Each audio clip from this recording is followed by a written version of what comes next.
আমাদের এই ইলেকশন জিততেই হবে, যেভাবেই হোক জিততে হবে।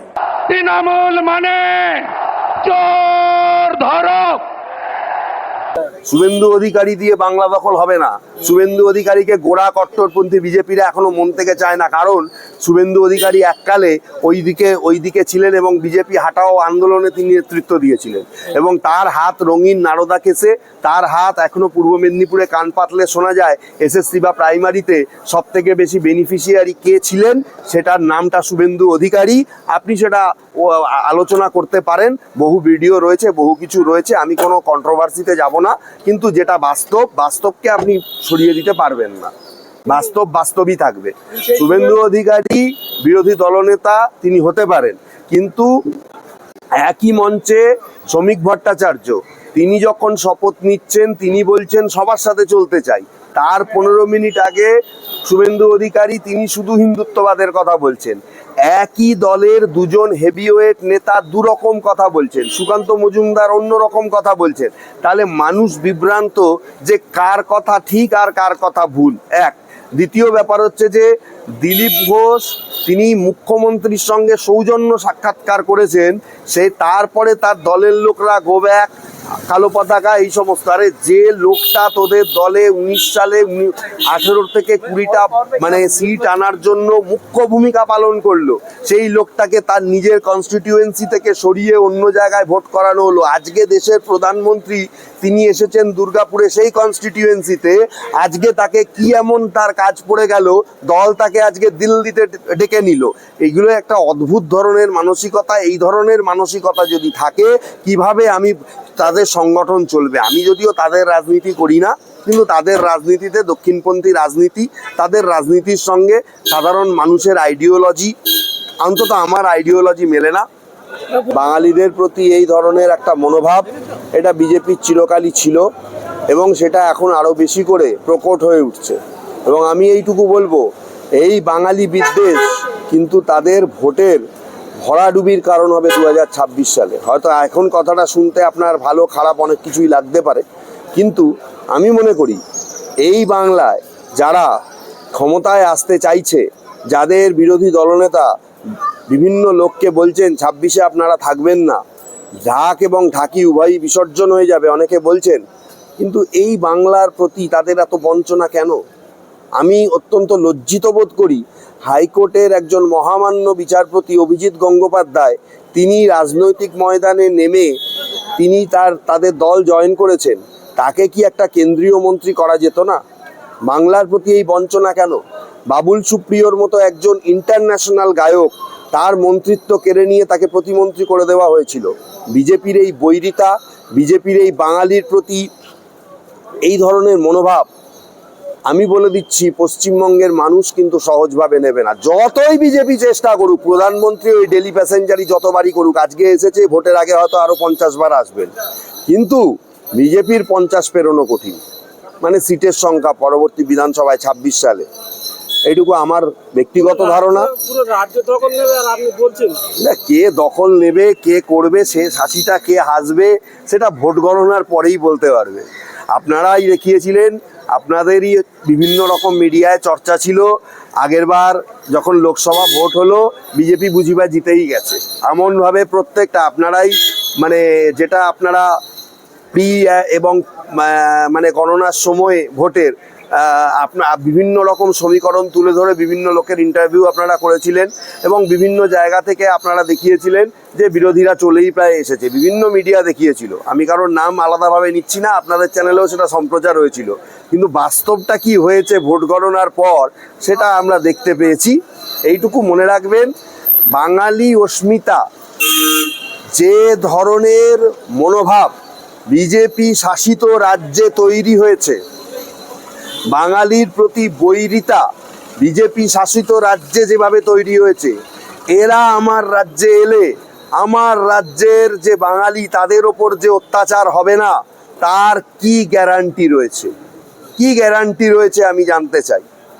শুনুন, একটা কথা বলি, দেশের প্রধানমন্ত্রী আজকে এসেছিলেন দুর্গাপুরে, তিনি অনেক কিছুই বলেছেন, অনেক প্রতিশ্রুতিও দিয়েছেন, কিন্তু এর আগেও তাকে আমরা বহু প্রতিশ্রুতি দিতে দেখেছি। সেই প্রতিশ্রুতি অনুযায়ী কটা কাজ হয়েছে সেটা বিজেপির কোনো নেতা মানে দেখিয়ে দিক।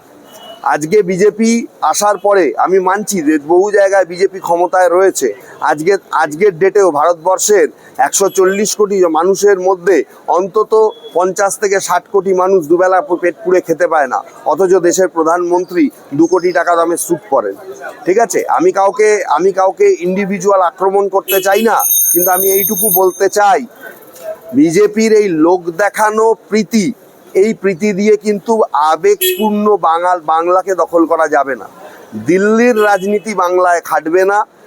যদিও বিজেপি নেতারা অন্যরকম মনে করছেন, তারা অনেক হুঙ্কার দিয়েছেন, কিন্তু বাস্তবতা কতখানি তাদের হুঙ্কারের পাশাপাশি সেটা সময় বলবে, 26-এর ভোট বলবে। আসলে ব্যাপারটা কি জানেন তো, ব্যাপারটা হয়ে গেছে যে এখন সিপিএম কংগ্রেসের কোমর ভাঙা, চাইলেও তারা ক্ষমতায় এখন পরবর্তী 20 থেকে 25 বছর আসতে পারবে না। তারপরে পাকিস্তান প্রীতি নিয়ে তারা একটা যা করেছে মারাত্মক কাণ্ড, ওই সময় পাকিস্তান অ্যাটাকের সময়, এটা তাদেরকে আমি মনে করি আরো 10 বছর পিছিয়ে দিয়েছে। পরিষ্কার কথা, যে যাই বলুক, যে যত বড়ই নেতা হোক, আমি কোনো রাগঢাক না করেই বলি, কারণ আমি কোনো রাজনীতি করি না। দ্বিতীয় হচ্ছে যে বিজেপির প্রতি মানুষ যে 2019 সালে আস্থা দেখিয়েছিল, লোকসভা ভোটে দারুণ একটা মানে ভোট পেয়েছিল, তারপরে দিলীপ ঘোষের মতন নেতা এবং আরও বেশ কিছু নেতা এবং নেত্রী, তাদেরকে তাদের নিজস্ব জায়গা থেকে সরিয়ে দিয়ে অন্য জায়গায় ভোট করতে পাঠানো হয়েছে। সেখানে তারা খেই হারিয়ে ফেলেছেন, মানুষও বিভ্রান্ত, যার জন্য মনোপলি বিজনেস বা মনোপলি মানসিকতা তৃণমূল চালাতে পেরেছে। তৃণমূল চোর চিটিংবাজি যাই করুক না কেন, রাহাজানি যাই করুক না কেন, আপনাকে আমি বলে দিচ্ছি 26-এ তৃণমূল সরকারেই এখানে সরকার গড়বে, এবং বিজেপির যে বাংলা দখলের যে চিন্তা ভাবনা, সেই চিন্তা ভাবনায় অনেক বড় রকম একটা ধাক্কা আসবে। সেটা যখন হবে আপনারা দেখে নেবেন। হ্যাঁ, এইটাই তো সব থেকে বড় ব্যাপার। এই ধরনের মানসিকতাটা দিলীপ ঘোষ ছাড়া তার দলের আছেটাকে? শুভেন্দু অধিকারী দিয়ে বাংলা দখল হবে না। শুভেন্দু অধিকারীকে গোড়া কট্টরপন্থী বিজেপিরা এখনো মন থেকে চায় না, কারণ শুভেন্দু অধিকারী এককালে ওইদিকে ছিলেন এবং বিজেপি হাটাও আন্দোলনে তিনি নেতৃত্ব দিয়েছিলেন, এবং তার হাত রঙিন নারদা কেসে, তার হাত এখনো পূর্ব মেদিনীপুরে কান পাতলে শোনা যায় এসএসসি বা প্রাইমারিতে সব থেকে বেশি বেনিফিশিয়ারি কে ছিলেন, সেটার নামটা শুভেন্দু অধিকারী। আপনি সেটা আলোচনা করতে পারেন, বহু ভিডিও রয়েছে, বহু কিছু রয়েছে, আমি কোনো কন্ট্রোভার্সিতে যাব না, কিন্তু যেটা বাস্তবকে আপনি সরিয়ে দিতে পারবেন না। বাস্তবই থাকবে। শুভেন্দু অধিকারী বিরোধী দলনেতা তিনি হতে পারেন, কিন্তু একই মঞ্চে শ্রমিক ভট্টাচার্য তিনি যখন শপথ নিচ্ছেন, তিনি বলছেন সবার সাথে চলতে চাই, তার 15 মিনিট আগে শুভেন্দু অধিকারী তিনি শুধু হিন্দুত্ববাদের কথা বলছেন। একই দলের দুজন হেভিওয়েট নেতা দুরকম কথা বলছেন, সুকান্ত মজুমদার অন্যরকম কথা বলছেন। তাহলে মানুষ বিভ্রান্ত যে কার কথা ঠিক আর কার কথা ভুল। দ্বিতীয় ব্যাপার হচ্ছে যে দিলীপ ঘোষ তিনি মুখ্যমন্ত্রীর সঙ্গে সৌজন্য সাক্ষাৎকার করেছেন, তারপরে তার দলের লোকরা গো ব্যাক, কালো পতাকা, এই সমস্ত। আরে যে লোকটা তোদের দলে 19 সালে 18 থেকে 20টা মানে সিট আনার জন্য মুখ্য ভূমিকা পালন করলো, সেই লোকটাকে তার নিজের কনস্টিটিউয়েন্সি থেকে সরিয়ে অন্য জায়গায় ভোট করানো হলো। আজকে দেশের প্রধানমন্ত্রী তিনি এসেছেন দুর্গাপুরে, সেই কনস্টিটিউয়েন্সিতে, আজকে তাকে কি এমন তার কাজ পড়ে গেল, দল তাকে আজকে দিল্লিতে ডেকে নিল। এগুলো একটা অদ্ভুত ধরনের মানসিকতা। এই ধরনের মানসিকতা যদি থাকে, কিভাবে তাদের সংগঠন চলবে? আমি যদিও তাদের রাজনীতি করি না, কিন্তু তাদের রাজনীতিতে দক্ষিণপন্থী রাজনীতি, তাদের রাজনীতির সঙ্গে সাধারণ মানুষের আইডিওলজি, অন্তত আমার আইডিওলজি মেলে না। বলছে মমতা ব্যানার্জি সাক্ষাৎ করলো কেন? যে মানুষটা হিন্দুদের মারছে সেই মানুষটা সাক্ষাৎ করেছে? না, মমতা ব্যানার্জি হিন্দুদের মারছে এইটার প্রমাণ আপনি কোথায় পেয়েছেন? তৃণমূলের সঙ্গে সৌমিত্র খাঁ আগে ওই দিকেই ছিল। ওই ওয়াশিং মেশিনে আসলে তো হবে না।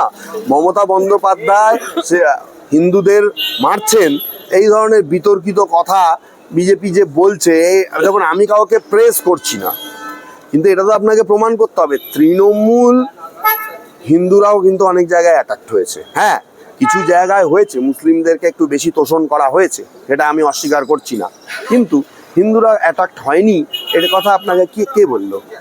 অনেক হিন্দুও মারা গেছে এই তৃণমূল বিজেপির গন্ডগোলে, অনেক হিন্দুদের মায়ের কোল খালি হয়েছে। শুধুমাত্র দেখুন, একটা কথা আপনাকে মনে রাখতে হবে, আপনি একটা ইস্যু দিয়ে আপনি ভোটে জিততে পারবেন না, আপনাকে অনেক ইস্যু সামনে আনতে হবে।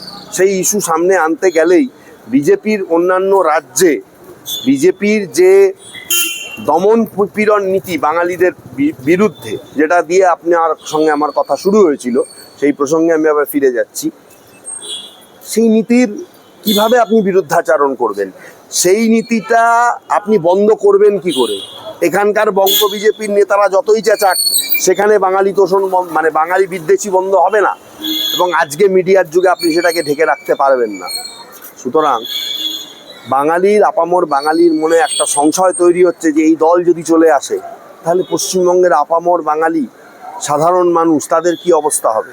তাদের ওপরে আরও তো ছড়ি ঘোরাতে শুরু করবে ইউপি বিহারের লোকরা এসে। সুতরাং সেই দিক থেকে একটা ভয়ভীতির কারণ রয়েছে। সমস্ত হিন্দুরা এখন একটা প্রশ্ন উঠে গেছে যে সমস্ত হিন্দুরা বিজেপিকে ভোট দেবে কিনা। হয়তো তারা অন্য অপশানও খুঁজতে পারে, তৃণমূলে না দিক অন্য কোথাও দেবে, কংগ্রেসে দেবে। তাদের হাত শক্ত করা ভালো, সিপিএমের হাত শক্ত করা ভালো। প্রকৃত বিরোধী তো সিপিএমই, এটা তো মানতেই হবে। পশ্চিমবঙ্গে সিপিএমের মতো বিরোধিতা তৃণমূলের সাথে কেউ করতে পারেনি।